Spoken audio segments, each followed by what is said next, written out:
Okay, it's at 6 o'clock on Wednesday, July 8th, 2022. So I call the meeting of the DeKalb Township Board of Trustees to order. Clerk, will you please call roll? Absolutely. Trustee King. Here. Trustee McNutt. Here. Trustee Thurman. Here remotely. Gotcha. And then Supervisor Hess. Here.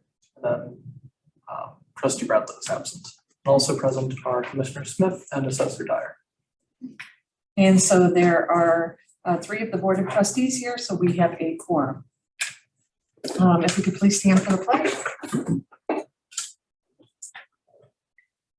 I pledge allegiance to the flag of the United States of America and to the republic for which it stands, one nation, under God, indivisible, with liberty and justice for all.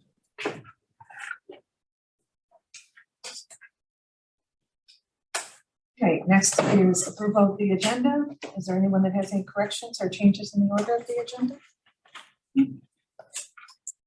Hearing none, the agenda is set.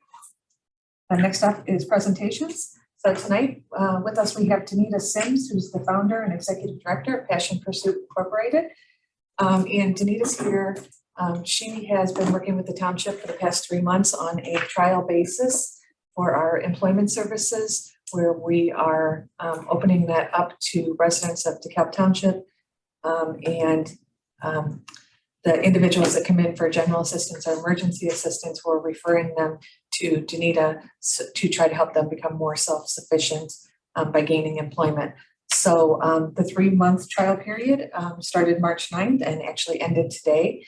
And so Danita's here to present on what she's experienced over the last 3 months. And then later on in the agenda, there's an item to approve extending that contract. So Danita. Hello, everyone. Hello. So it's been very interesting. I thank Mary for inviting me to come and speak with job seekers in the area, because that's kind of my passion. Really, because it was a trial basis, I just really wanted to understand why people were certainly saying there weren't jobs available. And so that's kind of the verbiage that Mary and her staff here have been receiving. And obviously, I mean, we can drive around and see that there are a lot of jobs. And so that wasn't necessarily the case, but what were other things going on? And I did to make note of a lot of the responses I received over 30 appointments I've had set with people, and most of the concerns were in 4 different areas. So there was a misconception of the workforce. So in general, how to apply for jobs, they should be calling me back, and things like they didn't fill out sections in the job application, but I attached my resume. Well, you have to also fill out the job application. Things such as contact information was incorrect or not checking their email. So some of those things, unfortunately, were kind of missed and just assumed, hey, I put myself out there and employers should be falling over themselves to get a hold of me. And that's just not the case. So a lot of the conversations were about that, or the types of jobs that were available. So since we were coming out of the pandemic, I did have a number of clients who were suggesting, I just want to work from home. I should be able to find something to work from home. Okay, but what skills do you have where an employer would be able to trust you to take home and take work home, get it completed, get it turned in on time? And so some of those misconceptions there were that, where there should be more work from home jobs because I'm hearing they're available. And it's like, well, no, many of those employers were working before the pandemic, and then they were forced to work home because of what was going on. And so we kind of cleaned that up, kind of made sure that they had, which is the third point, resumes. A lot of the clients did not have a resume at all, didn't know where it was, or they only had an Indeed resume, which is just kind of a list of what they've done. No, for instance, summary of qualifications, nothing to make them stand out against other people competing for some of the other jobs. And then if they didn't have any advanced training, which a lot of them did not have advanced training or degrees, you're competing basically for these jobs that may be paying higher, may have benefits, the things that could help you be sustainable. What I was encouraged by was the fact that most of the clients were looking for a career. They weren't just looking for a job. So I was happy to hear that. So that conversation then shifts to, okay, now we're talking cover letters, resumes, getting you ready for the interview. Can you explain the things that you know how to do in a professional manner that an employer will take you on for a full-time benefits type of job?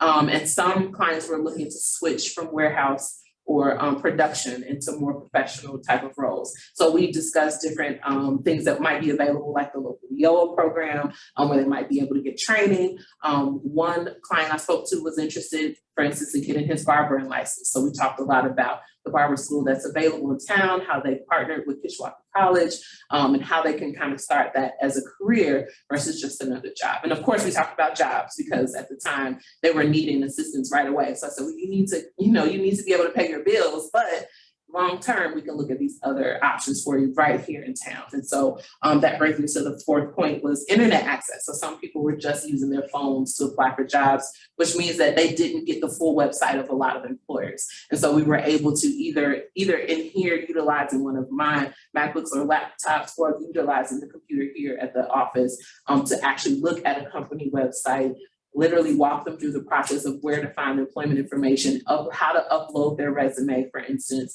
and apply to that job and send it off.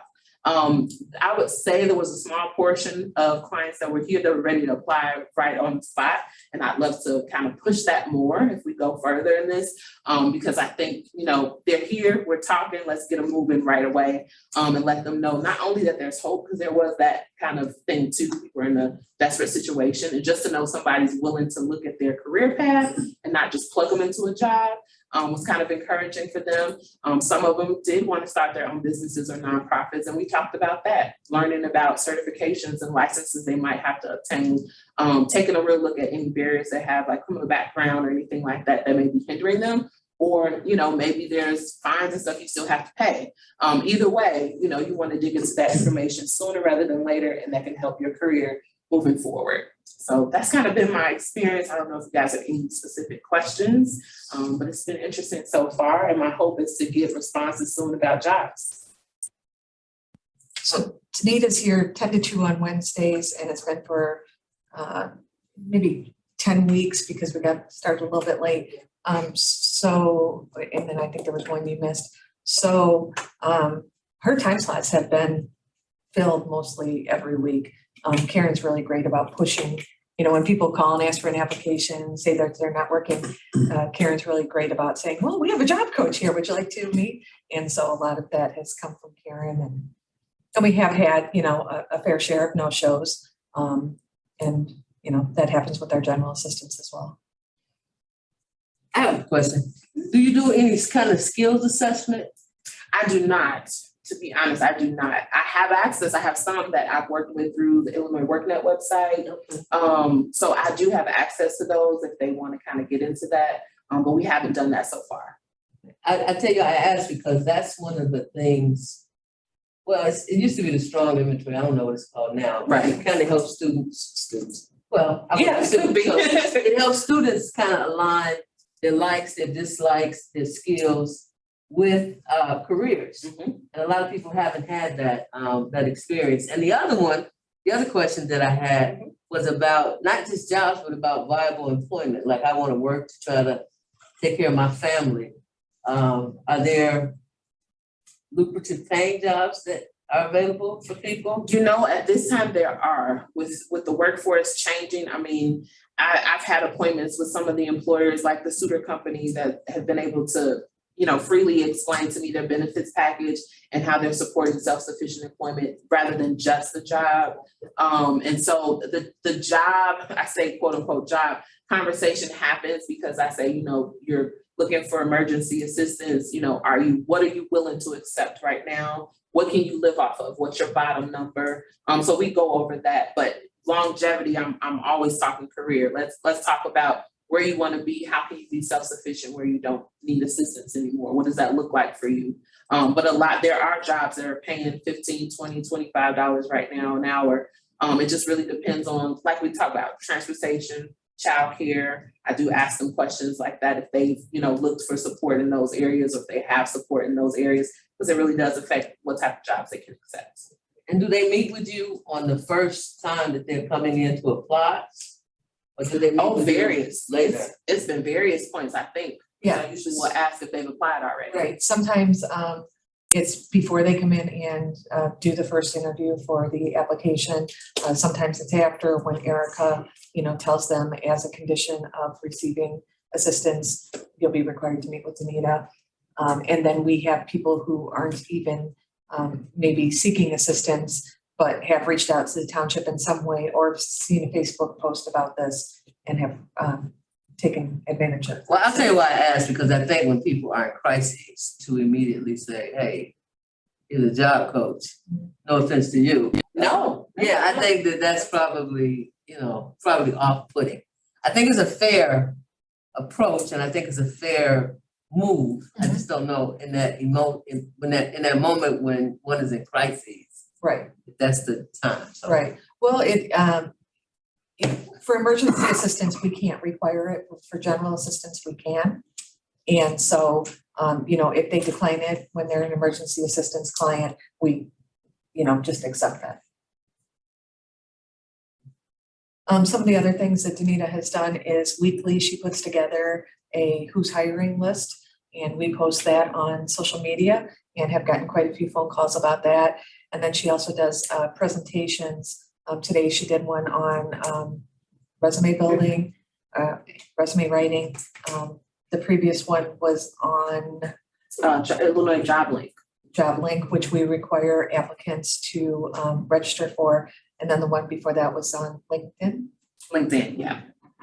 So we are recording those sessions, and then we have a YouTube page for those. So when we have clients come in, and if they can't meet with Danita, then we refer them to this YouTube page to watch the videos so that they can become educated about the different topics she's talking about.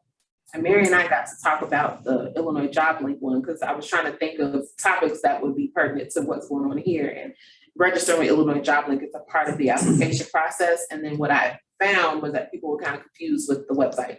So they weren't sure how to register, or they weren't sure how to pull up the jobs. And so I literally walked them through the website, how to log in, and if they can't log in, how can they reach out to staff to get their username reestablished? Because that happens quite a bit, unfortunately. And do those things only take place here, or can they do it from home? They can do it from home, right online.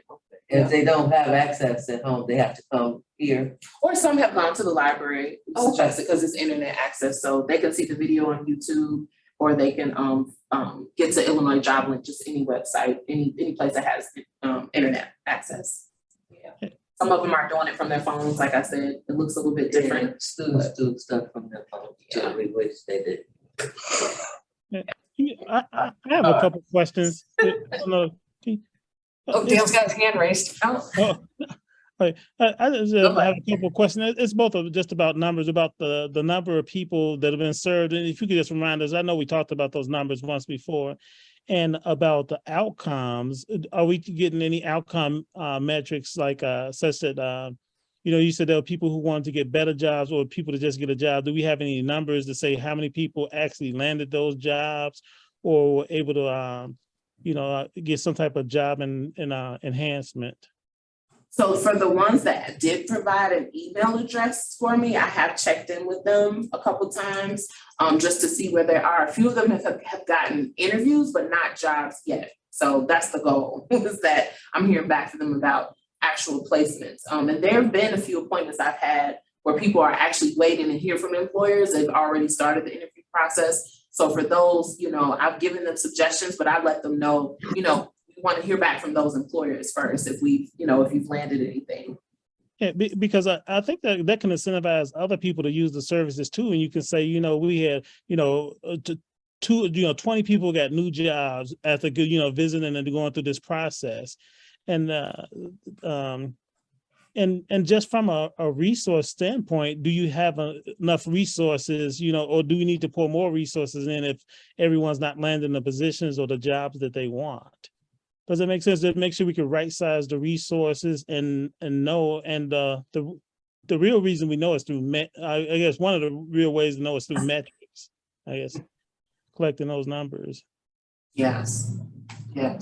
Is there anything that you guys think I could keep? What else I could be asking besides employment, and if they're getting interviews? I would be more than happy to ask as well as I'm meeting with clients. Yeah, just the number. Yeah, even a number of interviews, because that's something, so this person, 2 weeks ago had no interviews, but they came in and we taught them these better techniques and gave them better skills. And now they had 20 interviews because, a lot of people get frustrated because they can't even get to the interview process or they don't get a call back. If we can keep those metrics, then we know that we're on the right path with what we're doing. Does it make sense? Yeah, makes sense to me. Yes. I'm concerned about the follow-up for the non-hire. I don't know the ethics of that, but I would imagine if a client is required to apply for a job and the client doesn't get the job, it may be an opportunity to find out from the employer. Can you tell me about this client? Not, I don't care what his answers were, or her answers were, but some pointers to provide for this client in the future. And you can just say, I'm a job coach, and my client didn't get the job. You don't have to tell them you connected. Because I think it's important to know. Do they show up? Well, that's true, were they late? Yeah. Yeah, why somebody didn't get the job, because just not getting the job that doesn't give you much. Right. Especially if people say they're hiring. And you go, well, we sent this person, they seem fine.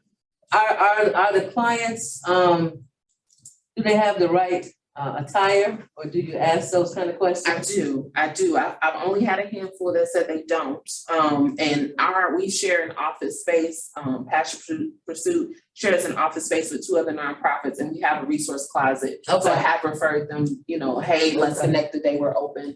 We have, button-up tops, jackets, slacks, pants, things like that. So only a handful have said that. Now, whether that's true or not, but. Well, and do they know? Right. Do they know? Right. Because we interview people sometimes and we go like, dang, did you know? They assume that they're prepared, yeah. Right, but yeah. The other question I have is, do you do practice interviews? I do. So if they bring up something during our conversation, I will ask them, especially if it's something to the effect of maybe they haven't been working for a while, even before the pandemic, or they left the last boss on bad terms. I do ask them about how they address that in the interview. Do they feel comfortable talking about that? Because that may come up in the interview. And I give them some suggestions on how to word it. Not to give too much emotion, things like that.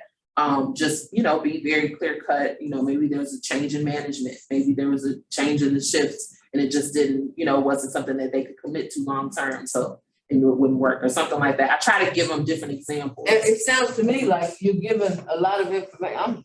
I'm sorry, I'm stuck on the chair. You're giving information, which is good, but that's not the same as a mock interview. Right, no. So a mock interview is, let's go through what it's like. And I suggest that, well, because, I'm a counselor, when you become a counselor, you study all that stuff. And I think it alleviates some of the anxiety for the client, because if they can do it here, they can do it someplace else. Right. And along those same lines, I would probably do it different. I would probably, when they schedule, I would schedule them for a mock interview. Because I want them to bring their attire. I want them to come in. Yeah. So if we can include that, but that's probably how it would do.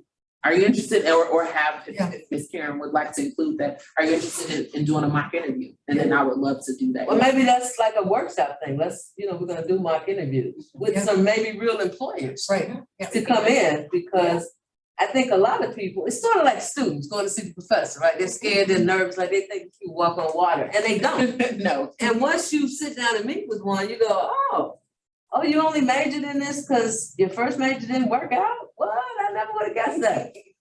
And I think when you alleviate that anxiety, I think that's a gift that keeps giving on and on and on and on and on. So like that. Dale, what were you saying? Oh, I think they just covered it. I was going to suggest that, with those mock interviews, that you actually get to see their attire, what they wear, and give suggestions on that end, so set it up like you actually having an interview. You come in, dressed as you go into an interview, and then you can assess, then it's easy to assess how they actually perform in a real life situation. Okay, very good. And as each week, I think we evolve a little bit and we'll continue to do that. And so, I can provide updates, and if we can work on figuring out some outcome measurements to implement so that we can come back and report on that. Sure. And I mean, I don't know about it, but I'd be willing to volunteer to help with the mock interviews because it helps if people see different faces. And Dale has hired many of my students, so I think he's Nice. like the Okay. people that are hired, yeah. Thank you, Dale. Nice, thank you. Any other questions for Danita? Well, good luck to you. I think it's a good, opportunity for clients. I'm kind of torn about, you gotta do this if you do that, but I think it's gonna help a lot of people who take full advantage of it. And, like everything else, I would try to see if you can have some kind of mini job fair or some kind of opportunity where employers could come, I guess, here and meet with clients so they could talk, I don't have a job, blah, blah, this is my time. And those employees could go, hey, I'm looking for 3 people. Like, you could start next week if you, after a conversation or two. Yeah, so I think that's a good thing.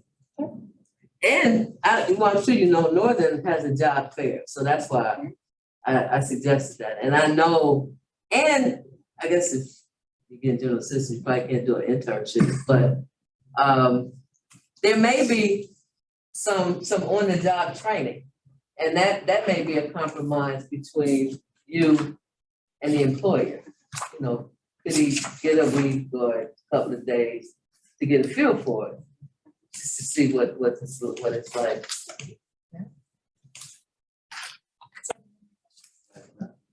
Thank you. Are y'all hiring over there? We are. Oh. Thank you, Danita. I don't know where they're not hiring. Y'all We are hiring. hiring to carry a gun though, right? Y'all not hiring to like talk to people. We get our counselors through the hospital system and stuff. Oh, yeah, the social worker. Yeah, we don't hire them direct.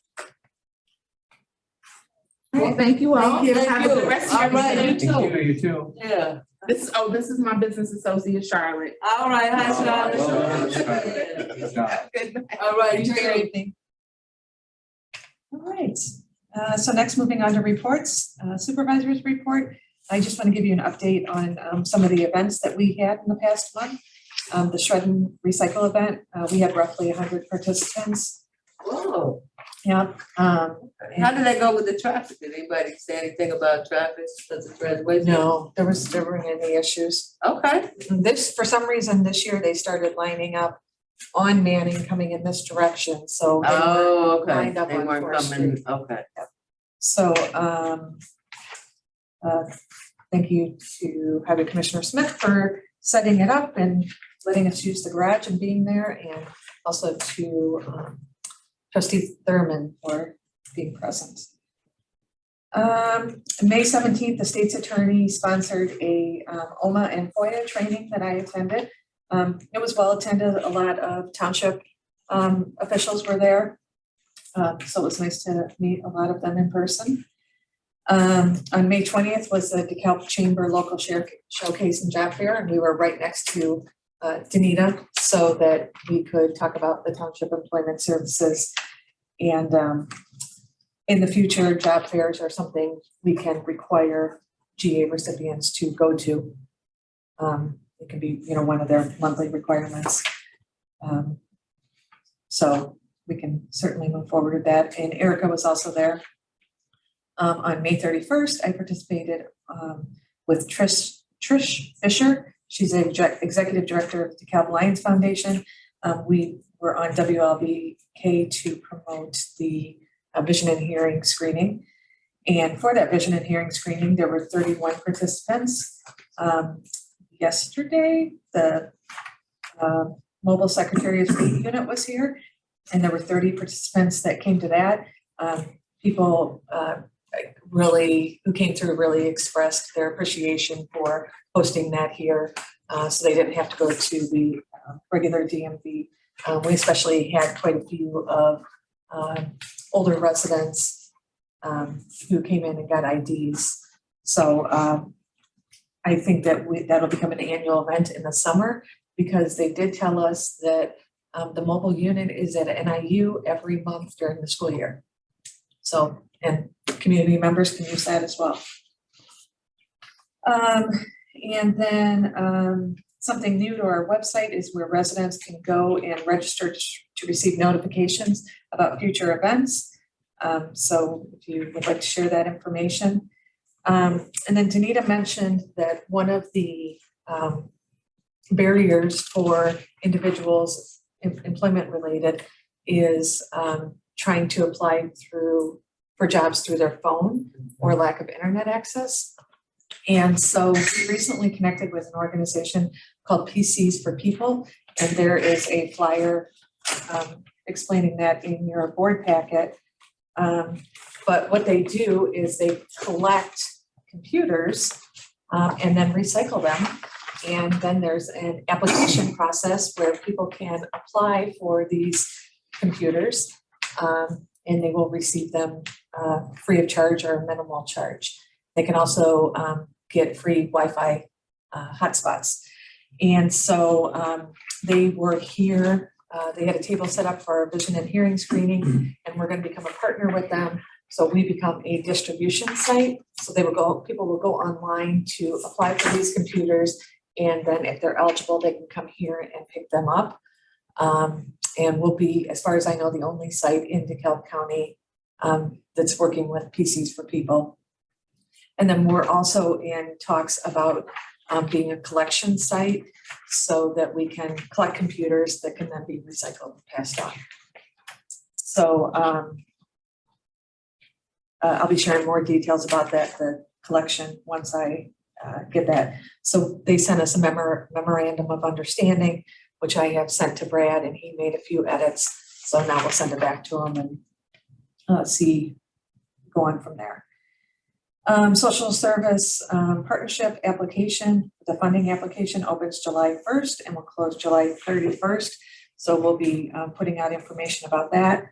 And then the FOIA report is in your packet. We just had one FOIA request since the last. And your report was not in this packet, right?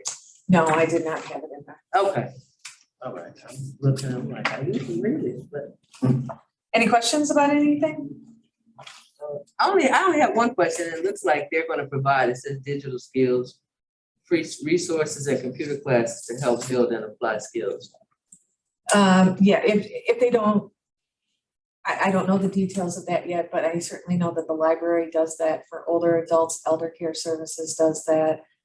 So there are some other agencies that are already doing that we could certainly refer people to if they can't, PCs for People can't be out here as frequently as we need them. Okay, I just added because, you know, you get a PC, but you don't know how to use it. Right. I mean, I struggle with Excel, you know, and I got a I job. struggle with this. Yeah. Yeah, do you? I really do. Yeah, I need a class, man. Yeah. I don't know what software is on these computers. They may not have Excel because that's an expense. You have to get a license every time you put that on a computer. Well, it says they offer free resources and computer classes, so. Right. Yeah. So I don't know what those free resources are. Hopefully they marry it up to the computers and what other software is on the computer. Right. And there are laptops and PCs. So. A pile of them in this building they can have, as far as I'm It's like, oh, And so I'm surprised Ted didn't ask this question. So is there a fee in the event that the people don't return the PCs or the laptops, and would that be charged to us? no, they're given to them. It's theirs. Oh, okay. Yeah, they don't have to return it. Oh, okay. Yeah. And this is a good, solid, It's a recycle. They refurbish it, I assume, right? Yeah. And so they wipe it clean and then reinstall the right factory settings. so if they have problems with it, do they contact them or they gotta go to That's a great question. I don't know the answer to that. So I will ask about that. yeah, because if it breaks down in a week, somebody, you know, people that are easily discouraged might go, this piece of garbage, Right, you know. right. free. Right, yeah. Hard to complain about free.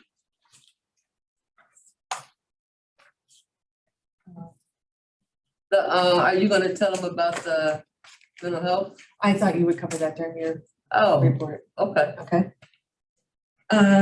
Clerk's report, No report. Highway Commissioner? Just a little bit, you know, we're just heavy, deep into road projects and stuff and, gonna start a lot of things inside the building in the front here and stuff. So, early voting's coming real soon here. That's something I've been doing down here forever, so. Watching the fuel prices and we're kind of cutting back on a lot of things, you know, a lot of ditch mowing and things that we normally do more of. We aren't doing as much this year, getting a few complaints about that. But as I tell folks, you know, do you want your road plowed in the winter or your ditch? And that's really what it's gonna come down to there. Talked to my fuel supplier last week in anticipation of maybe purchasing a large quantity of fuel, you know, 10, 15,000 gallons of diesel to lock in today's pricing. They're checking into that kind of stuff because they store it. You buy X amount of gallons. He's not sure that he wants to see this go on for another 30 days. You know, some reports are showing that diesel fuel at my cost, which is about $1 cheaper than what you pay at the consumer pays at the pump. My cost could be somewhere to $8 to $9 a gallon by the fall. If that's the case, groceries will be out of control. And every commodity that gets transported will be completely out of control. Heard a report on the radio this morning that if you're making minimum wage in DeKalb County right now at 14, I think, something an hour, if you fill your car up once a week, that is a net take home of $4 an hour. But today's get just to put gas in your car to get back. So, that's it for me. That's, yeah. Thanks for leaving us on that high note. Yeah, you know. Assessor's report? Assessor workbooks will probably be turned in early to late next week. Other than that, unfortunately, Eric went down to do his final class yesterday. He showed up to class this morning and it was canceled. So that was a first. No notification? None, no email, no phone calls, no nothing, but Maybe it was sudden. it could be the instructor, something could have happened but He wasn't in the class alone, right? There were other people. no, there was 3 people that didn't get any email and he was one of them. So he drove to Springfield for a class and stayed overnight last night because it starts 8 o'clock in the morning and unfortunately now he has to reschedule and so, but this will be his last class before he can get his designation. So he'll get it done at some point this year. And I've scheduled my 2 classes to keep my designation for continuing education. So I'll be done with that in September and be good for the next 4-year cycle. And that's all I got. Trustees reports? Trustee Thurman? As you probably know, I'm not there today. I'm actually in Las Vegas at a conference called Infocom, and the university sent us here to look at technologies for the university. One of the things that's pretty interesting is we're thinking about getting a video wall in instead of just basic projectors. So our auditoriums and that'll just really spruce up the technologies in the auditorium, plus some assistive listening devices for students with hearing issues and some other disabilities, so that we can be more accommodating for those students. And I think that'll help us out in the community too, that we have a university that's looking for opportunities to improve for our special needs students. And that's about it. And it's way too hot here. So we'll be able to have TED Talks at NIU now. Oh Real yeah, TED Talks. the stuff we're looking at is really spectacular. And right now we're looking the first installation to go in Barcema Hall 200, which is the big auditorium there, and the possibility of getting someone to sponsor the installation of a big video wall there. And it's pretty it's a massive system. I think it's about 29 feet wide. Just a big video screen. Yeah, we can have our own movie theater. Oh yeah. Thank you. Trustee McNutt, Nothing to report. trustee King, Orientation has started, so you may see people coming in. I think we had like 125 students. I don't know if that's gonna be first section. So it shouldn't be much, like overwhelming to the town. Met with the Human Relations Commission and it is called Opportunity Bound. opportunity unbound.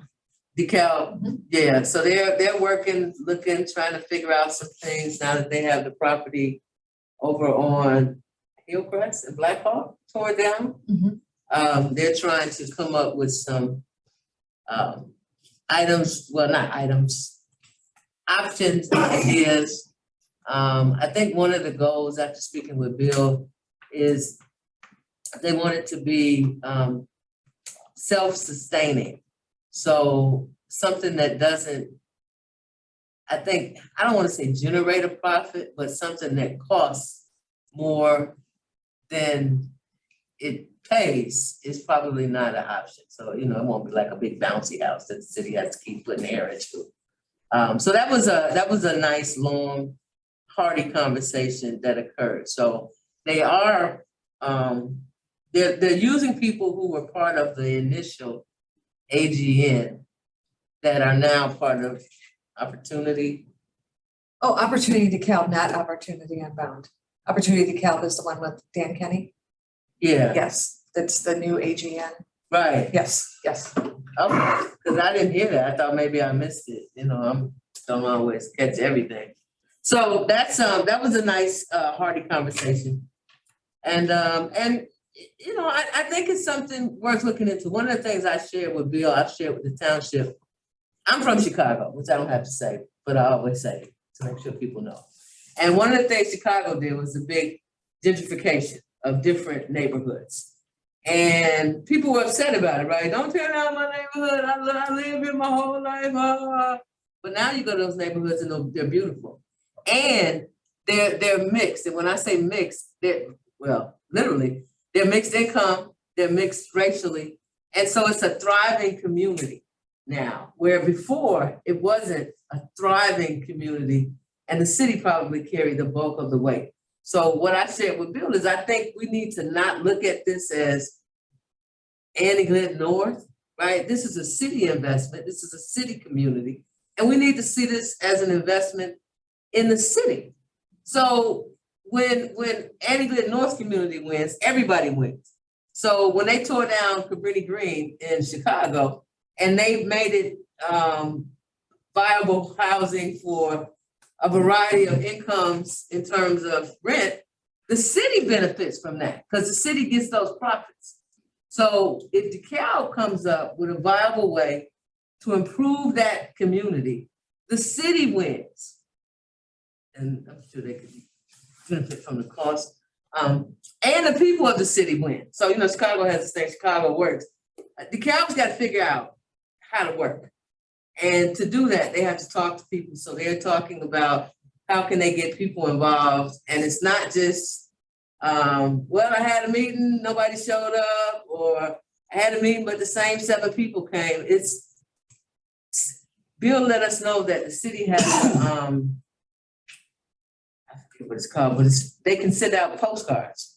So they can send out postcards to all the people, not like all the people, but certainly the people in the region of that area, in that vicinity, and say, hey, we're having a meeting on this day. At this time, we'd like you to come. And if you can't come, maybe write down 2 or 3 ideas that you like, or 2 or 3 ideas for what you think should go in this space. Nadine mentioned some kind of food store, Trader Joe's. But we learned that Trader Joe's, like their plan is big, like you gotta have millions of people. And so we don't have millions of people. I don't know what Whole Foods does. I don't know what Mariano's does. But I imagine you all heard of Mariano's. Most of those places they have more than 50,000 residents. Okay, well, They're like the big ones. yeah, there's several Mariano's in Chicago, and what I know is that they're not in upscale communities. And so there's more than one. So I don't know what that means. And that may be something. And Bill said they're looking and talking with people. So I wanted to share that. The Mental Health Board has an advisory group that I'm a part of, and they have released a survey. And so hopefully you all have taken it. You've seen it and you've taken it. It is sitting on the table right out there, and at the, we ask all of our applicants that come in to complete it. And then also at the hearing and vision screening, we asked people to complete it. So we've probably collected about a dozen since we got them last week. Okay, that's why I said I hope that everybody's completed it, because people who pass them out tend to think that they don't have to, or they don't need to complete them. But you can, because everybody has some degree of mental health, right? Most people have the self-care mode, but there are people over here in crisis. So everybody who has access to those should take it, should fill it out. We won't know it's you. And it's free, and you have the opportunity, I think, to win a $100 gift card or a $25 gift card. And it really is to help the community better assess and understand mental health needs and how well people in the community understand what's available. And so the Mental Health Board will understand what they can do if they need to increase or improve, because maybe somebody needs some help, but they didn't know they needed help. You know, you've been telling them, but they go, oh, it's not me, it's you. So Yeah. I think that's it. That's why. Yeah, Deanna came in here and dropped them off. So we've already made copies. We already ran out of what she gave us. So Okay, Had and no there's idea they were even in the building. Okay, and there's a link too, so make sure that you get one and fill it out. I will. And have Erica and them fill it out, there's because, a QR code. yeah, it's not an assessment. They're not saying, oh, Craig, thanks for filling this out. Now we have discovered that. It's not that. It really is just, hey, what services are you aware of? Where would you go if you wanted mental health services? So it's a broad ranging survey, again, to improve county services. So Chad, when you go to work, share that, because I think you all have it also. Or you should have it. We have EAP stuff. I don't know. This is- I don't know about the survey, if there's any in the lobby. Yeah, there should be. If not, yeah, you should have a link. So I'll maybe follow up too. All right. So if we both follow up, it'll be good. All right. And we're looking to place them wherever people want them, and to make sure that people fill them out, and that people don't think, you know, it's an assessment, because it's not. And once people know, oh, it's just a survey, they will probably fill it out more so than, I don't want people to know I'm crazy. And it's also available in Spanish. And will It be is available in Arabic. So And it took quite a bit of planning to make it happen, I might add. But it was good and worthwhile planning. So if you can share that with people. thank you. Anything else? I just got a question. Are you your grandfather now? Or- Mhm. Congratulations. I think you told me that. 14, 15 months. Now. Okay, I thought you said it. When I was driving, I was just thinking, oh, is he grandpa? Did he tell me that? So, all right. I don't know It's why. very fun. It Good, is very nice. good. Okay, That's it. all right. Moving on to bill paying. We have the May audit report and June bills to pay. So can I get a motion to approve the May audit report in the amount of $192,196.39 and the June bills to pay in the amount of $110,058.55? So moved. I will second that. Any discussion? I saw a payment on there for the IRS. So do we pay them regularly or did we? Employment taxes. Oh, thank you very much. Thank you very much. Every time I ask a question, I learn a little bit more. Any other ones? Okay, all right. Clerk, will you please call roll? Absolutely. Trustee Thurman? Can't vote. I can't vote. Oh, sorry. Trustee McNutt? Yes. Trustee King? Yes. Supervisor House? Yes. Trustee Bradlow is absent. Trustee Thurman cannot vote. The motion passes. And can I get a motion to receive, file, and approve the treasurer's May budget report? I will.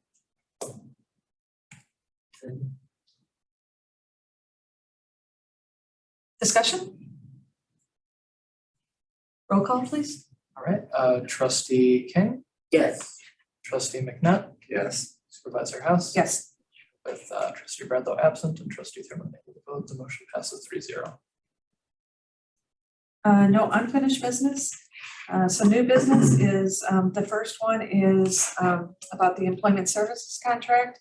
So may I get a motion to approve the agreement with Passion Pursuit Incorporated for employment services through December 7th, 2022. I will make that motion. Second. Any discussion on that? There is in your packet is the contract that this was what we initially made up for the temporary 3-month trial. And so now just some things have been modified so that it extends through December 7th. And the reason why we're ending in early December is because just from a historical perspective, people are less engaged, you know, the closer it gets to the holidays. So we know that hiring slows down a little bit during the holidays. So that was really the only major change to the contract. So any discussion on the matter? Does she have an office or she's just out there in the open? She actually works where Andrew is sitting. Oh, Yeah. okay. So we have clients come in here and then she can use the big TV if she needs to. And then we have a laptop that we give her to use so that she has her laptop and then a client has one if they want to, you know, go on to a website and actually apply for a job. So she's not doing it for them, they're actually doing it themselves. So when early voting comes, Then we will put her into a different, either the empty office or in my office at okay, the table. just curious. Yeah, that'll be a couple of weeks that she'll be unable to be in here. Do you foresee this being an ongoing addition to the township work? You know, that's why we did a 3-month trial period to see how well it was utilized. And, you know, when she was booking up about every week, we see that it is well utilized. And, you know, our goal in the assistance programs is to help people become self-sufficient. And we weren't really able to provide those services. So this is a nice way to be able to do that. And yesterday I actually got a phone call from Ben Gordon Center who asked how we list our list of jobs every week. And so I introduced them to Danita. And so we talked about maybe there's a way that we can, you know, collaborate on things in the future. And so it might be with some of our other partners, we're able to do that too with the employment with Danita.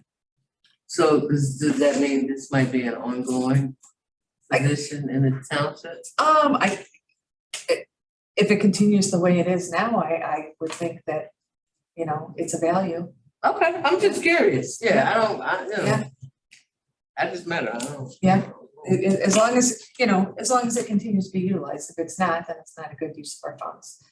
So. Okay, clerk, will you please call roll? Absolutely. Trustee McNutt? Yes. Trustee King? Yes, Supervisor House? Yes. Trustee Bradlow is absent and Trustee Thurman cannot vote 3-0. Again, the motion passes.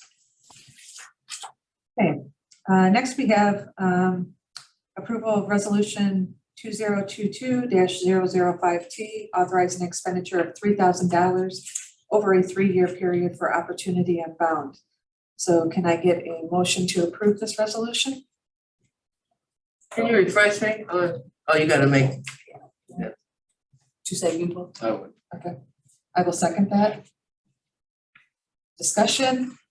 So last month, Paul Bork was here from DCEDC, talking about the new initiative that has grown out of DCEDC to market DeKalb County to try to recruit people to come live and work here or visit, to, expand our base of economic development.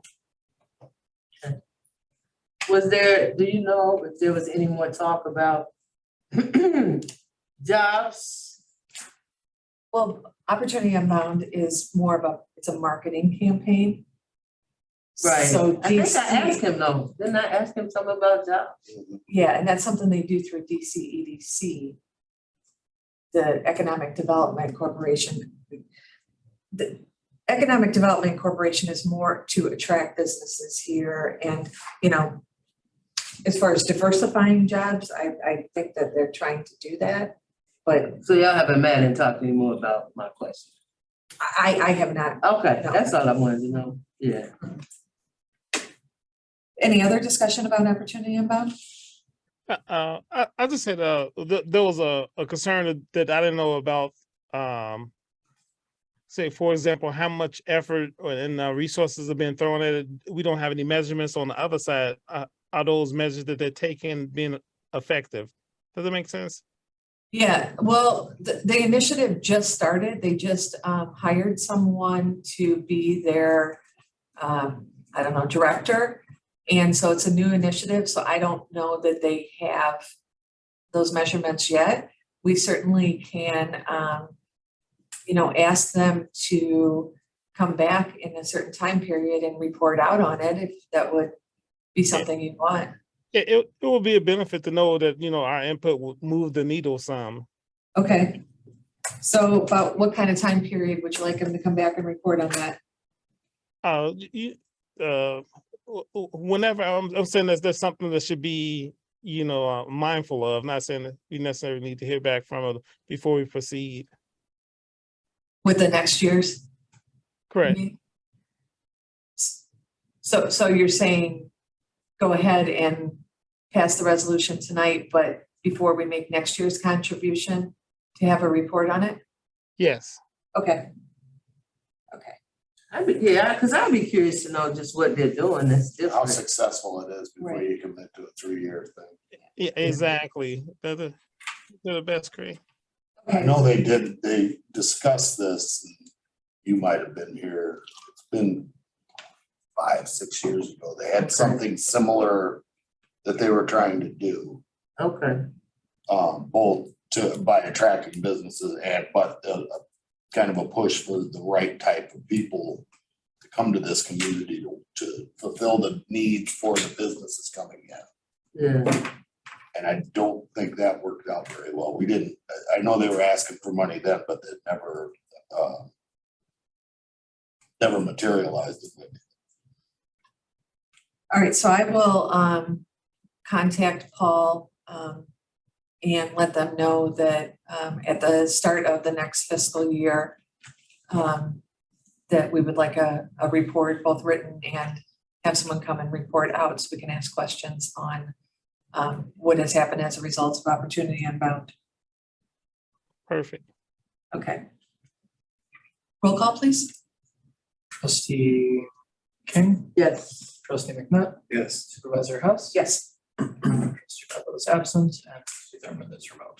3-0 passes. Good question, if I can. So they didn't bring, like Facebook and the candy store, what is it? Right. Yeah, so the city did that. No, the developer did that. Ah, So yes, the developer bought the land and then approached.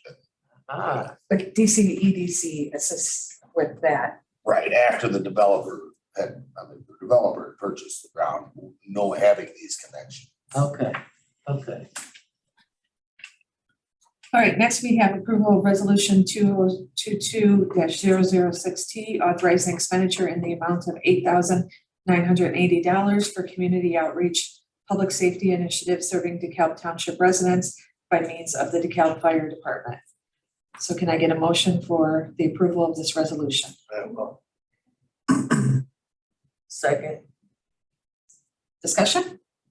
Just a reminder, this is about the home Knox box program where the or fire department will be purchasing 50 Knox boxes to put on the homes of residents who are elderly or disabled, so that in the case of an emergency, they can have access to the home without having to break in. You know, and I think, obviously, we were just denied from the fire union to get a free, basically a defibrillator machine here that we'd asked for a grant for. And their largest concern from the email was that us being another taxing body. And, you know, so I have a real issue, while I 100% agree with this, I have a real issue with this being tied to the city of DeKalb now asking for this kind of money while denying us almost the same thing, because we're a taxing body, because this fire district does collect tax dollars from everyone inside this township. So I just want to bring that up.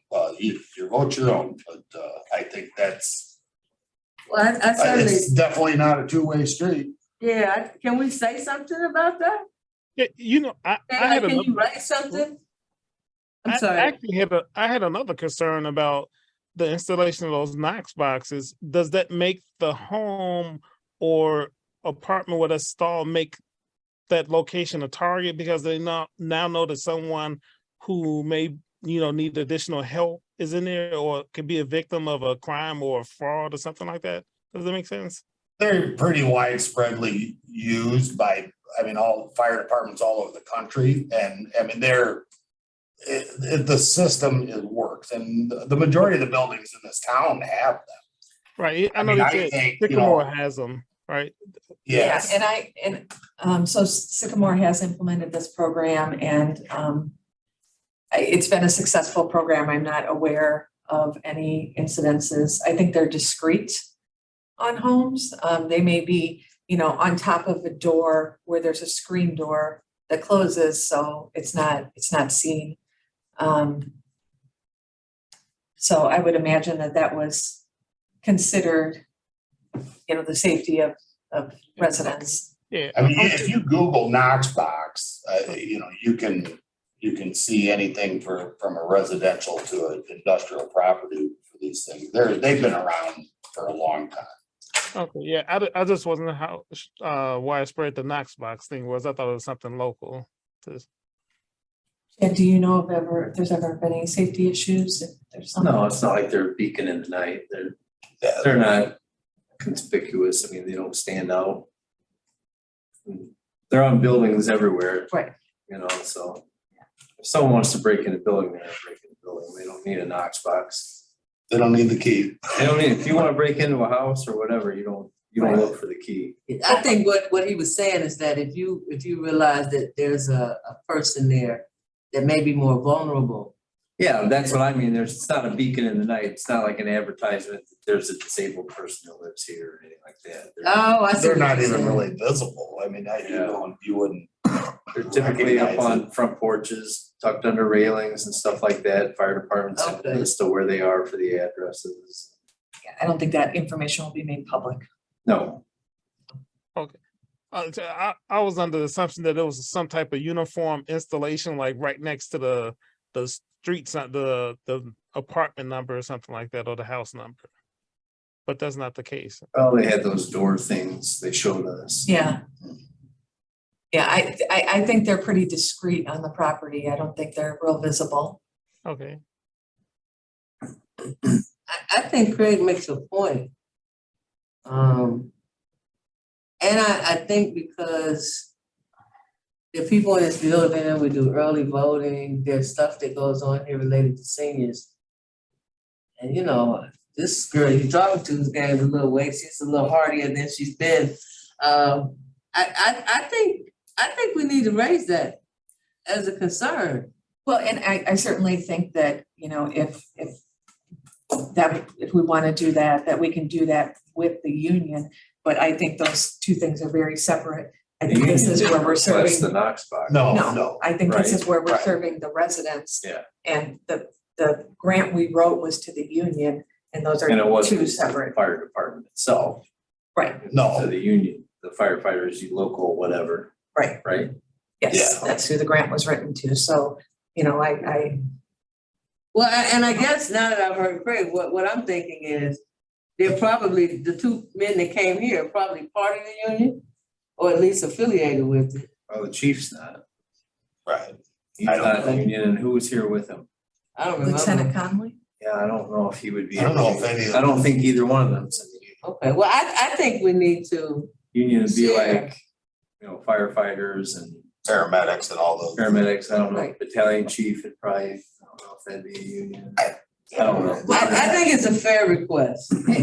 But the email also said that they funded 3 organizations with their first round of AEDs, and that the union made a decision that it would go to not-for-profits in the community that have a more restrictive funding Sure. revenue source, and that they would keep our application on file for future times that they're gonna do it. So, I mean, yeah, we were denied this time, but I don't know that we would be denied the next Right, round. but I mean, historically, it's some of us that's been here for a while, it Yeah. always seems like this thing with the city of DeKalb is a one-way street. They're good to come here and ask for funding as another taxing body. I understand the whole separation of the union. I completely, I think I've spoken this numerous times, that I agree with this wholeheartedly, this Knox box program. But I think the trustees need to be aware of this one-way avenue with the city of DeKalb that's gone on for the 10 years I've been here.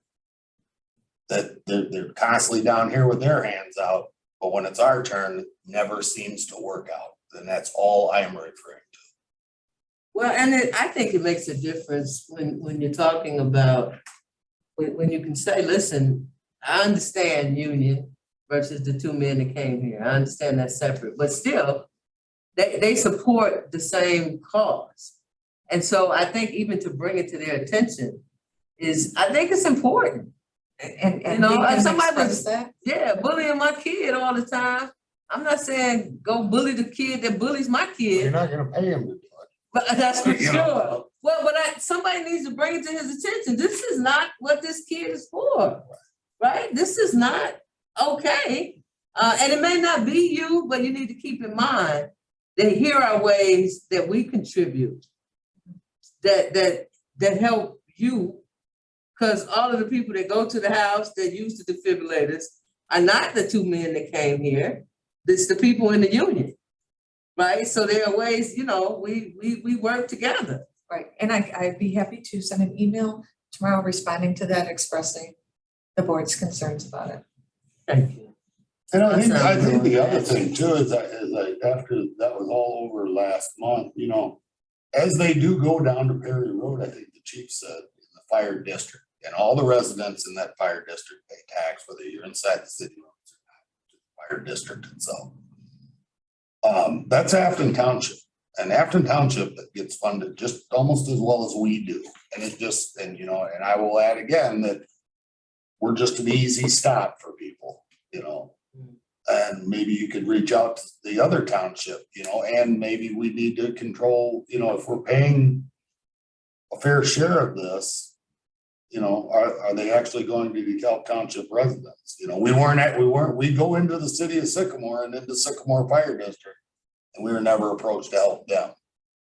I thought they said they would make sure they went to DeKalb Township I residents. think didn't they did. they? I thought we asked them. I know we've The matched Knox box borders thing. pretty soon, or pretty closely, other than south of here, which is Afton, you know, Right. so. I'm not here to slam the fire department or anything, I'm just, you know, speaking historically, what I've witnessed over my time here. And I think some things are just fair. And they could disagree. I just happen to agree. I think when you know, one hand washes the other, but certainly we all work together collectively to make this place go. Right. So I guess one of my questions is, you know, we have the police department here and now we have the fire department. So where in the past has the city come to the township, not the road district, but the township for requesting money? Because we approached the city for these two things, right? Yeah, we initiated that. Right.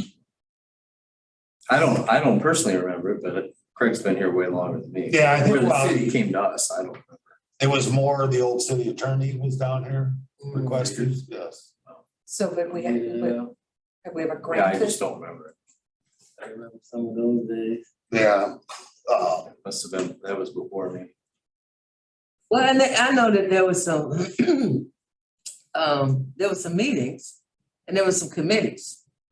And the city, some of those committees, and Craig, I know, and one of them didn't have a vote or something. And the city's had its share of challenges, so I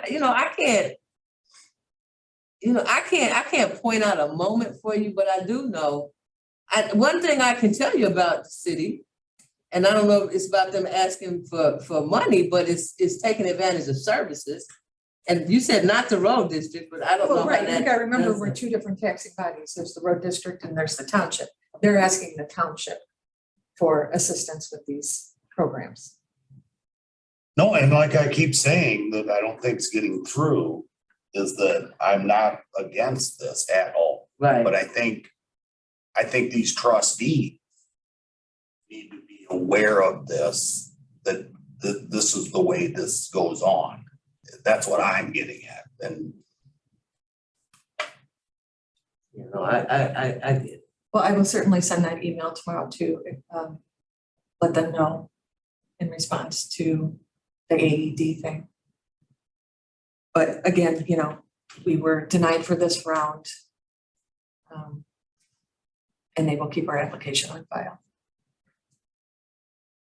Yeah, that's fine. So nothing else? Roll call, please. Trustee King, Yes. trustee McNutt, Yes. supervisor Hess, Yes. and with the two others. And the conditions previously mentioned, 3-0 passes. Okay. Next, approval of minutes of the regular Board of Trustees meeting of May 11th, 2022. Those are also in your packet. So if you've had a chance to review those, we don't have to take a motion on that, or yes, we do have to take a motion. Then have discussion. So I will make a motion to approve the minutes of the regular Board of Trustees meeting, May 11th, 2022. Second, I'll second. discussion. I do want to just address, so last month, when we went on to the bill paying, I had made a statement that there was an error under the town fund portion of the budget, that I thought one check was for Karen Gamino's travel and not Supervisor's Hess. I was actually paid out of two different funds for some travel I had done. So that was accurate. So I just want to make sure that I made that clear. I thought Dale came late last month. Dale didn't come last month. Oh. Does I it see it say? says absent, but I thought he came late. No, Yeah. wasn't here the whole time. Right, Dale? That's correct. Okay. it's that old age thing we were talking What about. it is, that COVID long haul. All right, so all in favor, say aye. Aye. Anyone opposed? Okay. All right, and next on the agenda, executive session.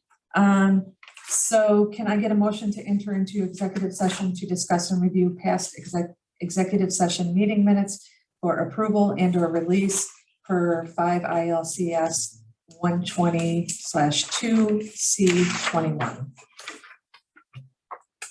Yes. I'll second. All right. Y'all